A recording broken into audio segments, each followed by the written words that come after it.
Hello बच्चों, आज का हमारा टॉपिक है figures of speech. Last video में हमने डिस्कस करे थे parts of speech. Now I come up with the topic figures of speech. Figures of speech होते क्या हैं? बेसिकली फिगर्स ऑफ स्पीच हमारे पोइट्रीज़ में यूज़ होते हैं। लाइक पोइट्रीज़ में हमें ये बताना होता है कि हमारे इस लाइन में कौन सी फिगर ऑफ स्पीच लगी है, नेक्स्ट लाइन में कौन सी फिगर ऑफ स्पीच लगी है।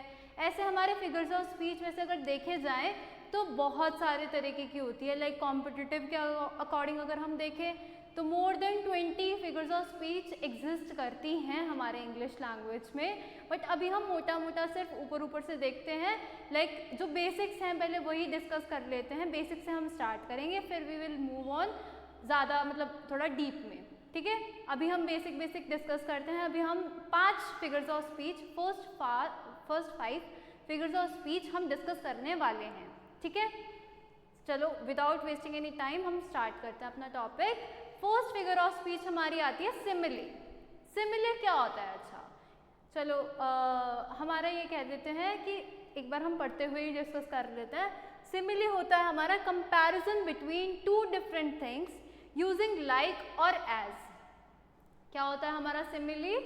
कि हम दो डिफरेंट चीज़ों के बीच में कंपैरिजन कर रहे हैं। और किस चीज़ से कंपैरिजन कर रहे हैं? यूजिंग लाइक या फिर एज।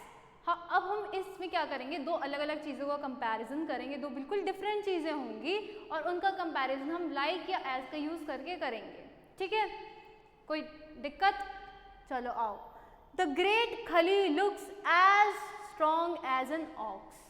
यहाँ पर हम क्या कर रहे हैं? हम ग्रेट खली, द ग्रेट खली को हम कंपेयर कर रहे हैं एक ऑक्स से। हम बेसिकली क्या कर रहे हैं? कंपेयर कर रहे हैं द ग्रेट खली को ऑक्स से यूजिंग एज। एज का यूज करते ही हमें कुछ नहीं सोचना है। जहाँ पर हमारे सेंटेंस में लाइक या फिर एज आ गया तो हमें क्या लिख देना है? वहाँ पर फिगर ऑफ स्पीच हमारा क्या होगा? सिमिली होगा। यहाँ पर हमने क्या किया? फिर नेक्स्ट में the glow on his face was as bright as sunshine. अब हम क्या कह रहे हैं कि उस लड़की के चेहरे पे उस लड़की के चेहरे पे जो ग्लो था वो किसकी तरह था? सनशाइन की तरह। बेसिकली हम ग्लो ऑन हिज फेस को किससे कंपेयर कर रहे हैं? सनशाइन से कंपेयर कर रहे हैं। यूजिंग क्या करके? Using as. एज का यूज करते ही हमारा फिगर्स ऑफ स्पीच क्या हो जाएगा? सिमिले हो जाएगा। फिर नेक्स्ट आते हैं she looks like her mother. She looks like her mother कि जो लड़की है वो बिल्कुल अपनी माँ की तरह दिखती है। अब यहाँ पर हमने क्या करा? उस लड़की को उसकी मम्मी से कंपेयर करा यूजिंग लाइक। लाइक का यूज करते ही हमारा क्या हो जाएगा? फिगर्स ऑफ स्पीच सिमिले हो जाएगा। ठीक है, कोई डाउट? सिमिली क्या होता है? एक बार रिकैप। सिमिली क्या होता है? लाइक और एज का यूज करके हम कंपेयर कर रहे हैं दो डिफरेंट चीजों के बीच में। नेक्स्ट आता है, मूविंग फॉरवर्ड, हमारा नेक्स्ट आएगा मेटाफर। मेटाफर क्या होता है? An implied simile. Metaphor is an implied simile. Basically क्या होता है इसमें? विदाउट यूजिंग लाइक और एज हम दो चीज़ों के बीच में कंपैरिजन कर रहे होते हैं। यहाँ पर भी सेम ही होता है। सिमिली और मेटाफर ऑलमोस्ट सिमिलर ही होता है। बस क्या करते हैं? सिमिली में हम लाइक और एज का यूज करके कंपैरिजन करते हैं और मेटाफर में हम विदाउट यूजिंग लाइक और एज करके करते हैं। बेसिकली हम क्या करते हैं? हम डायरेक्टली बोल देते हैं कि ये ही ये है। मतलब जो भी XYZ चीज़ है वही YZ, मतलब कुछ भी ABCD है। ठीक है, एग्जाम्पल से समझते हैं। The great Khali is an ox. अभी जो मैंने ऊपर एग्जाम्पल दिया था, the great Khali looks as strong as an ox, वहां पर हमने क्या करा था? कंपैरिजन करा था ग्रेट खली का ऑक्स से यूजिंग एज। यहाँ पर क्या कर रहे हैं? हम कंपैरिजन तो कर ही रहे हैं, हम डायरेक्टली क्या कर रहे हैं? डायरेक्टली इम्प्लाई कर दे रहे हैं कि जो हमारा ग्रेट खली है वही ऑक्स है। The great Khali is an aux. ठीक है, फिर नेक्स्ट आता है हमारा माई टीचर इज एन एंजल। यहाँ पर क्या, अगर मैं इसको बोलूँ कि माई टीचर इज एन एंजल को अगर हमें सिमिली की तरह लिखना होता तो हम क्या लिखते? क्या लिखते? My teacher is as beautiful as an angel. या तो ऐसे कर सकते थे या फिर क्या कर सकते थे? My teacher looks like an angel. अब हमने मेटाफर में यूज करा तो हमने क्या करा? सीधा इम्प्लाई कर दिया माई टीचर इज एन एंजल, मेरी टीचर ही एंजल है। फिर नेक्स्ट क्या है? दिस क्लास इज अ जू और मार्केट। बेसिकली क्या कर रहे हैं? हम कंपेयर कर रहे हैं। हम ये जो क्लास है ये जू की तरह दिख रही है या फिर ये मार्केट की तरह दिख रही है, क्योंकि तुम इतना हल्ला मचा रहे हो, तुम इतना शोर कर रहे हो, तो ये कैसी क्लास लग रही है? जैसे कहीं जू में आ गए ऐसा लग रहा है। तो मैं क्या कर रही हूँ, मैं कंपेयर कर रही हूँ तुम्हें जू से और डायरेक्टली इम्प्लाई कर दे रही हूँ कि ये क्लास क्या है, ये क्लास जू है, बिल्कुल ही जू है। यहाँ पर क्या इतना जानवरों की तरह शोर मचा रखा है तुम लोगों ने। तो मैं क्या कर रही हूँ, बेसिकली दो चीज़ों को कंपेयर करा और सीधा डायरेक्टली इम्प्लाई कर दिया कि ये क्लास जू है, ये क्लास मार्केट है, फिश मार्केट है, बिल्कुल मच्छी बाजार बना रखा है। कोई दिक्कत सिमिली और मेटाफर में? चलो नेक्स्ट पे आते हैं। नेक्स्ट आती है हमारी थर्ड, एलिट्रेशन। क्या है हमारा? एलिट्रेशन। एलिट्रेशन में क्या होता है? Having the first consonant sound similar, like एक सेकेंड, यहाँ पर मैं लिखना भूल गई, यहाँ पर आएगा हमारा having the first consonant sound similar. जो हमारी पहली कॉन्सोनेंट साउंड आएगी वो कैसी होगी? सेम होगी। एग्जाम्पल से समझते हैं, कंफ्यूज मत होना। My dear dear is dear, my dear dear is dear. यहाँ पर क्या हो रहा है? D D D, my dear dear is dear. D बार बार आ रहा है ना, फर्स्ट कॉन्सोनेंट साउंड क्या आ रही है? सिमिलर आ रही है। फिर यहाँ पर नेक्स्ट में लिटिल लक्ष्मण लाइक्स लीची, लिटिल लक्ष्मण लाइक्स लीची। जो फर्स्ट कॉन्सोनेंट साउंड आ रही है हर वर्ड की वो सारी सेम है। जहां पर भी ऐसे दिखे कोई भी कॉन्सोनेंट है, हमारा कॉन्सोनेंट साउंड आ रहा है, सिमिलर आ रहा है, तो वहां पर क्या लगेगा? एलिट्रेशन। वो कौन से फिगर्स ऑफ स्पीच में जाएगा? एलिट्रेशन में जाएगा। यहाँ पर देखते हैं नेक्स्ट एग्जाम्पल। शीप शुड, ऐसा आ रहा है, sheep should sleep in a shed. S consonant sound है, कॉन्सोनेंट साउंड आ रही है, तो क्या होगा? यहाँ पर एलिट्रेशन होगा। जहां पर भी ऐसे वर्ड्स आए, जहां पर भी हमें ऐसा दिखे कि हमारा जो कॉन्सोनेंट साउंड है वो सिमिलर आ रहा है, बार बार कॉन्सोनेंट्स रिपीट हो रहे हैं बार बार, स ल ड, जो भी है, मतलब जो भी हमारा कॉन्सोनेंट साउंड होगा वो सिमिलर आ रहा है, तो हम क्या लिखेंगे? आंख बंद करके एलिट्रेशन फिगर ऑफ स्पीच लिख देंगे। कोई दिक्कत नहीं। चलो आते हैं नेक्स्ट पे। नेक्स्ट है हमारा हाइपरबोल। हाइपरबोल क्या होता है? More than required exaggeration. अब इसमें क्या होता है ना, बेसिकली क्या होता है, हम क्या करते हैं? ओवर एग्जैजरेट कर देते हैं चीज़ों को। हम बढ़ा चढ़ा के, इतना बढ़ा चढ़ा के बोल देते हैं बातें कि मतलब जो प्रैक्टिकली पॉसिबल ही नहीं होती है। लाइक हम कुछ ऐसी बातें बोल रहे हैं जो प्रैक्टिकली इम्पॉसिबल है और हम उसको बहुत ज़्यादा मतलब बढ़ा चढ़ा के नहीं बात करते। कुछ बच्चे कि मैंने तो आज इतना खा लिया, मैंने तो आज 100 किलो खा लिया, भाई मेरा तो पेट इतना भर गया, मैंने तो आज 100 किलो खाना खा लिया। क्या वो प्रैक्टिकली पॉसिबल है? कोई खा सकता है 100 किलो खाना? नहीं खा सकता ना। तो जो भी ऐसे सेंटेंसेस होते हैं जिसमें हम ओवर एग्जैजरेट करते हैं, आज तो भाई ऐसा लग रहा है कि मैं 1000 किलोमीटर चल लिया, मेरे तो पैरों में इतना दर्द हो रहा है कि मैं 1000 किलोमीटर चल लिया।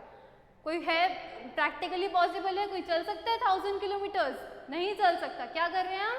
ओवर एग्जैजरेट कर रहे हैं। जो भी जहाँ पर भी तुम्हें ये दिखे ना कि ओवर एग्जैजरेशन हो रहा है कि यार बहुत ही बड़ा चढ़ा के बात कर रखी है, वहाँ पर क्या लगती है फिगर्स ऑफ स्पीच हमारी? हाइपरबोल। हाइपरबोल यहाँ पर क्या है? जैसे मैंने एग्जाम्पल लिखा है, I have told you 1000 times about this. मैंने तुम्हें 1000 बार बता दिया, तुम्हें समझ नहीं आ रहा है। कोई बता सकता है 1000 बार? कितनी बार रिपीट कर लेगा? कोई 1 बार कर देगा, 2 बार कर देगा, बट यहाँ पर क्या कर रहे हैं हम? ओवर एग्जैजरेट कर रहे हैं। एग्जैजरेशन मतलब जितना रिक्वायर्ड एग्जैजरेशन है ना, उससे भी ज़्यादा हम एग्जैजरेट करके बोल रहे हैं चीज़ों को कि यार मैंने तो तुम्हें 1000 बार समझा दिया, तुम्हें समझ ही नहीं आ रहा है, तुम समझ ही नहीं रहे हो। फिर देखो नेक्स्ट आता है, I can move mountains for you. मैं बोल रही हूँ मैं तुम्हारे लिए पहाड़ हिला दूंगी। हिला सकती हूँ क्या मैं पहाड़? जाके हिला दूंगी मैं पहाड़? नहीं हिला सकती हूँ। मैं क्या कर रही हूँ? मैं हाइपर बोली, यहाँ पर क्या लग रही है? हाइपर बोल, कि भाई मैं ज़्यादा ही ओवर एग्जैजरेट करके चीज़ें बोल रही हूँ कि मैं तुम्हारे लिए पहाड़ हिला दूंगी, जो कि प्रैक्टिकली इम्पॉसिबल है, मैं नहीं कर सकती हूँ। Next, my brother is taller than the Qutub Minar. मैं बोल रही हूँ मेरा भाई कुतुब मीनार से भी लंबा है। हो जाएगा क्या मेरा भाई कुतुब मीनार से लंबा? होता है कोई कुतुब मीनार से लंबा? मैंने क्या किया? मैंने ओवर एग्जैजरेट कर दिया कि यार मेरा भाई तो बहुत लंबा है, मेरा भाई तो कुतुब मीनार से भी लंबा है, जो कि प्रैक्टिकली इम्पॉसिबल है। तो जो भी ऐसी चीज़ें होती है ना जहाँ पर हम ऐसे ओवर एग्जैजरेट कर देते हैं चीज़ों को, वहाँ पर हमारा फिगर्स ऑफ स्पीच क्या लगता है? हाइपरबोली। क्लियर है? चलो नेक्स्ट पे आते हैं। एक और आएगा अब हमारा 5th पर्सोनिफिकेशन। सुना होगा बहुत लोगों ने, बहुत कंफ्यूज रहते हैं पर्सोनिफिकेशन में, इसको हम अच्छे से डिस्कस करेंगे। पर्सोनिफिकेशन में क्या होता है, when an animal, bird, idea और an object is seen in human terms. अब क्या करते हैं इसमें पर्सोनिफिकेशन में, कोई भी ऑब्जेक्ट होगा, कोई भी एनिमल होगा, बर्ड होगी या फिर कोई आइडिया होगा, इन चीज़ों को जब हम ह्यूमन टर्म्स में देखते हैं, बेसिकली क्या करते हैं, हम कहते हैं कि ये जो चीज़ें हैं ना, ये ह्यूमन की तरह एक्ट कर रही हैं या फिर ये ह्यूमन वाली क्वालिटीज़ शो कर रही हैं। तो जहाँ पर भी हमें ऐसा लगेगा कि ये नॉन लिविंग बीइंग्स या फिर नॉन एग्जिस्टिंग थिंग्स ऐसे ह्यूमन क्वालिटीज़ शो कर रही है, ह्यूमन टर्म्स में हमें दिखाई जा रही हैं, वहाँ पर हमारा क्या फिगर्स ऑफ स्पीच होता है, पर्सोनिफिकेशन। एग्जाम्पल से समझते हैं। हमारा एग्जाम्पल है the fire swallowed the entire forest. The fire swallowed the entire forest.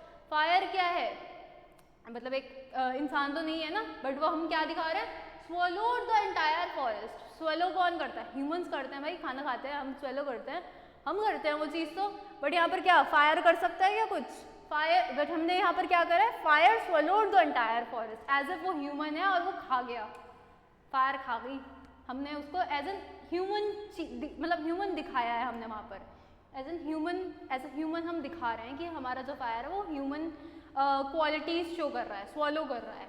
फिर नेक्स्ट आता है the moon smiled upon the river. Smile कौन करता है, हम करते हैं, हम इंसान हैं, हम करते हैं।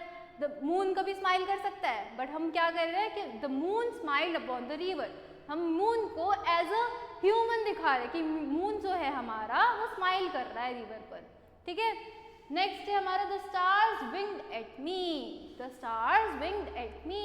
विंग्ड का मतलब होता है आँख मारना। अब वो भी ह्यूमन क्वालिटी है, ह्यूमन टर्म्स है भाई।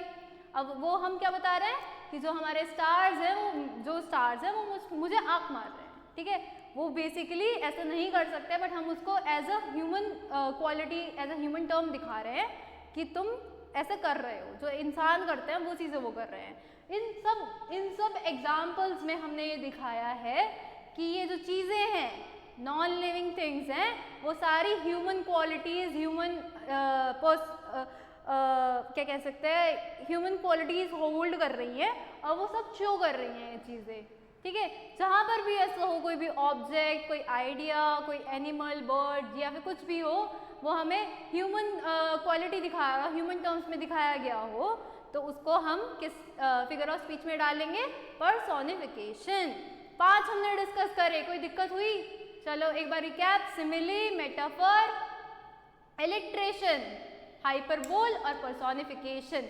हमने 5 फिगर्स ऑफ स्पीच डिस्कस कर लिए। सिमिली में हम एक बार रिकैप दे देती हूँ। सिमिली में हमने 2 ऑब्जेक्ट्स को कंपैरिजन किया था यूजिंग लाइक और एज। मेटाफर में भी हमने कंपैरिजन किया था बट विदाउट यूजिंग लाइक और एज। थर्ड आया था हमारा इलिट्रेशन। उसमें क्या था, हमारा जो कॉन्सोनेंट साउंड था वो सिमिलर था, मतलब स आ रहा है, ड आ रहा है, डी की साउंड आ रही है तो डी की साउंड आ रही है, मतलब जो हमारा फर्स्ट कॉन्सोनेंट लेटर है वो रिपीट हो रहा है, तो वो हमारा किसमें जाएगा, इलिट्रेशन में। फिर हमने डिस्कस करा था फोर्थ, हाइपरबोल। उसमें क्या होता है, ओवर एक्सैजरेट कर देते हैं चीज़ों को, जो कि प्रैक्टिकली इम्पॉसिबल होती है, बट हम ओवर एक्सैजरेट करके बता रहे होते हैं कि ऐसा हुआ, ऐसा कर दूंगा मैं, वैसा कर दूंगा। फिर आता है लास्ट हमारा पर्सोनिफिकेशन। पर्सोनिफिकेशन में ये होता है कि हमने कोई नॉन लिविंग ऑब्जेक्ट को ह्यूमन कैरेक्टरिस्टिक्स दिखा के बताया गया है, मतलब कि वो ह्यूमन क्वालिटीज होल्ड करता है, ह्यूमन टर्म्स में दिखाया गया है, कोई नॉन लिविंग थिंग या फिर कोई आइडिया या फिर कोई भी मतलब ऑब्जेक्ट, एनिमल और बर्ड भी हम कंसिडर करेंगे पर्सोनिफिकेशन में, ठीक है। 5 हमने डिस्कस कर लिए। I will make another video बाकी बचे हुए फिगर्स ऑफ स्पीच के लिए। थैंक यू, फॉलो कर लेना नेक्स्ट वीडियो के लिए। Will catch up later. Thank you, follow for more.